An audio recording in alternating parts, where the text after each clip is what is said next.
গত স্বৈরাচারী আওয়ামী সরকারের স্লোগান ছিল কি? উন্নয়ন না গণতন্ত্র? তারা বলছে গণতন্ত্র নয়, উন্নয়ন। এটাকে তারা বিকল্পে পরিণত করেছিল। আর বলছে শেখ হাসিনার কোনো বিকল্প নেই। ছেলেমেয়েরা জবাব দিয়েছে, বিকল্প কে? আমি, তুমি, আমরা।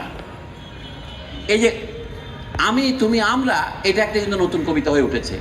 আপনার যদি সেন্স থাকে আপনি বুঝতে পারেন কবিতাটা কোথায়। এটা জবাবের মধ্যে একটা কবিতা রচিত হয়েছে।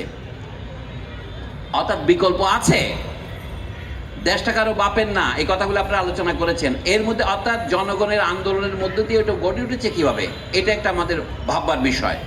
স্লোগানটা গড়ে উঠেছে গভীর রক্তপাত, হৃদয়ের ভিতরে রক্তক্ষরণ থেকে এ গড়ে উঠেছে যে এইটা দেশ, আমার বাপ দেশটা স্বাধীন করে দিয়েছে। এই কথা আমরা বহুবার শুনেছি না? তাহলে মানুষ দেখিয়েছে যে বিকল্প আছে, কিন্তু বিকল্পটা সত্যিকারের বিকল্প হয়ে গেলে যে আত্মত্যাগ করা দরকার সেটা আমি আবার মনে করিয়ে দিচ্ছি। 1 নম্বর সম্প্রীতি, 2 নম্বর সাম্য এবং 3 নম্বর ন্যায় বিচার। ফরাসিরা যে অর্ডারে লিখেছিলেন দেখুন, তারা লিখছিল স্বাধীনতা, সাম্য, সম্প্রীতি। বাংলাদেশের মুক্তিযুদ্ধের সময় যে আওয়ামী লীগ গোটা মাসে 3 সপ্তাহ বাংলাদেশ শাসন করেছে, 25শে মার্চ পাকিস্তানিদের আক্রমণকে তো কোনো ক্রমে অতর্কিত আক্রমণ বলা যায় না।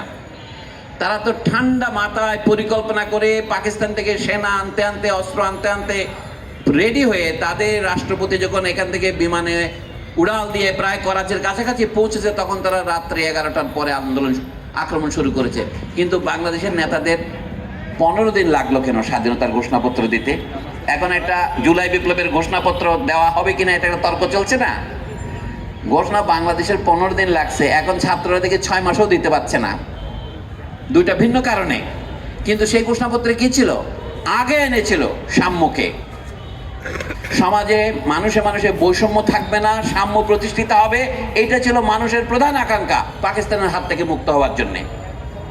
সেখানে প্রধান স্লোগান স্বাধীনতা ছিল না, সাম্য, মানবিক মর্যাদা এবং সামাজিক সুবিচার হয় এমন একটি রাষ্ট্র আমরা প্রতিষ্ঠা করব।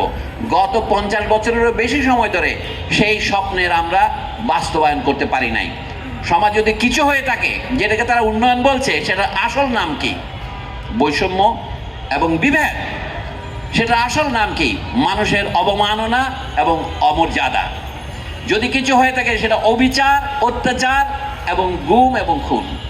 তাহলে তার বিরুদ্ধে মানুষ যে জেগে উঠেছে, এটা হচ্ছে বাস্তব কবিতা। আমি এই বলে শেষ করব। জীবনানন্দ দাশ সাহেব আমাদের অনেক উপকার করেছেন, অনেক ভালো ভালো কবিতা লিখেছেন, কবিতা সম্পর্কে অনেক উপদেশ দিয়েছেন, এমনকি সোহরাব হাসানকে প্রায় কিনে ফেলেছেন মানে কবি হিসাবে। জীবনানন্দ দাশ থেকে বেরোতে পারছি না আমরা এখনো, সোহরাব সহ। আর উনি আমাদের নেতা, তাই বলছিলাম 3য় বিশ্বের কবিতা, আমরা ওর মধ্যে আটকে আছি। উনি বলছেন যে সকলেই কবি নয়, কেউ কেউ কবি।